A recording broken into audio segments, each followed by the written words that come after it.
Now look who's here, Cheryl Casoni, and we want to stay. We want to stay on immigration. President Obama was the biggest deporting president in history, wasn't he? He was called the deporter-in-chief. Barack Obama deported more illegal immigrants from this country during his presidency, actually up to 2015. We don't have the 16 numbers yet. Government data that you're looking at shows you that he deported more immigrants out of this country than all of the presidents of this country in the 20th century combined. Now, and believe it or not, the New York Times has these numbers as well. In case anybody wants to start disputing me, I'm quoting the New York Times on this one. Now, when Republicans used to bring this up, though, what progressives said is there are two types of deportations. There's returns and removals. Right. Now, when it comes to removals, like someone who may have been here for 20 years, he went down. He was turning them away. He was returning them at the border. In other words, fiscal year 2008, it was 369. Fiscal year 2016, 240,000. That was their reply to progressives who were bringing this up. I know what you're saying. That sharp in the deportation decline, down 43% from 2012 to 2015. That there was a decline in that number. That is correct. But at the same time, what Republicans are saying, it wasn't just the fact that he was going after deportations. Most of the people that he actually sent out of this country were petty criminals. You know, the reason I'm bringing this up is Donald Trump is getting so attacked for what we're seeing today and what you're seeing in California in the protests. But Barack Obama's the one that was targeting, in some cases, mothers and fathers and, you know, caregivers. I'm sorry, but so, you know, I think that Donald Trump is taking a lot of unfair blame on this issue right now when it comes to the issue of illegal immigrants in this country. And I'm sorry, but the ICE guys are thrilled about this. I'm going to bring all the guys in, and I'll ask you first, David. If you're watching mainstream media and there's someone, they say this woman has been here for 20 years, she never committed a crime. She's not the. I mean, she did, but okay. Well, I mean, let's say a hypothetical. Okay. Any person, not Guadalupe, but any person. I'm saying, is that the bad hombre that you want as your poster person? Is that the person keeping you up at night, David? Look, either you have laws and you have enforcement, or you do not. The scales are balanced on what exists in law. She committed a crime, civil and maybe others coming here. You have a state representative in California openly admits that half of his family or some number of his family are committing crimes. They're actually committing felony with identity theft. They're committing felony fraud in some cases. And the dumb Republicans, and I'll call them that in California, stand up and I watch a legislator on this channel actually not be able to talk about the law. The system is broken. You enforce the law. I'm sorry, there's no time for sympathy. If you've committed crimes, you need to go, including minor crimes. We can't have that in our society. The first crime was being here illegally. Well, anyone who's here illegally is illegal. So you committed a crime, you came into the country. And faking documents. Wait, are you really going to deport millions of people?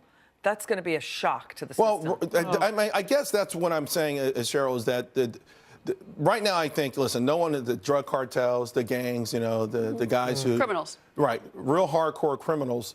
Do you sway, do you help progressives when the ones that, we're not seeing them, it's early on, but we want to see those guys do the perp walk. We want to see those guys. But the liberal media is going to pick up on the Guadalupes of this world, which certainly is, and she's back, by the way, with her kids last night. I mean, they met at the border. No, they met at the border last night. Not back, but they saw them while there's no wall. Yeah, but, you know, she saw her kids last night. But my point is that, you know, the liberal media is going to pick up on the sad stories. There's going to be this is going to happen. Okay, they better move with passion, with compassion. But they better move with compassion. But if you go to a state like Arizona, which I spend a lot of my lifetime in, I'll tell you what. You know what I grew up in?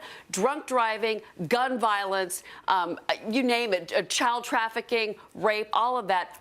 The good people in Arizona were so frustrated because there's good Mexican Americans and there's bad. And ironically, though, you've got a series of cities that want to become sanctuary states right now. Phoenix wants to become a sanctuary state. This so what do you make of that? Look, you're either lawfully present in the United States or you're not. That is fact. By the way, one of the big problems we have with the criminal illegals, their countries don't take them back. Right. So now the taxpayer is paying to keep criminals that shouldn't be in this country in jail. And how many are deported and then come straight back? That's a huge I mean, a sanctuary city rolls out the red carpet. Dead nuns. How many we have to go. They're Americans yelling at me. David Webb, last word to you on some of these issues. It's complicated. I mean, I know it's easy to talk about it cut and dry, but when you get down to the granular life level, you know, I was talking to Cheryl.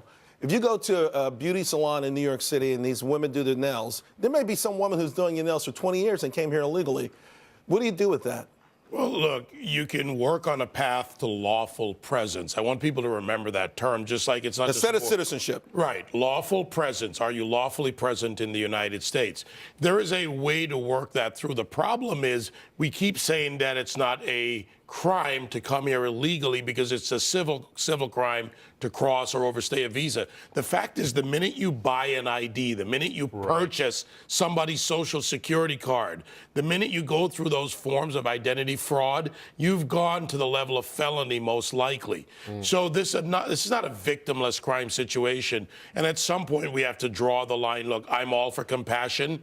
I believe it's part of the picture, but we have to be realistic. We cannot become a nation without laws. And real quick, the decision by the Ninth Circuit last night, a lot of legal scholars believe ultimately that the president will be vindicated. But by the same token, we've got some new precedents that have been established by that may come into play in the future.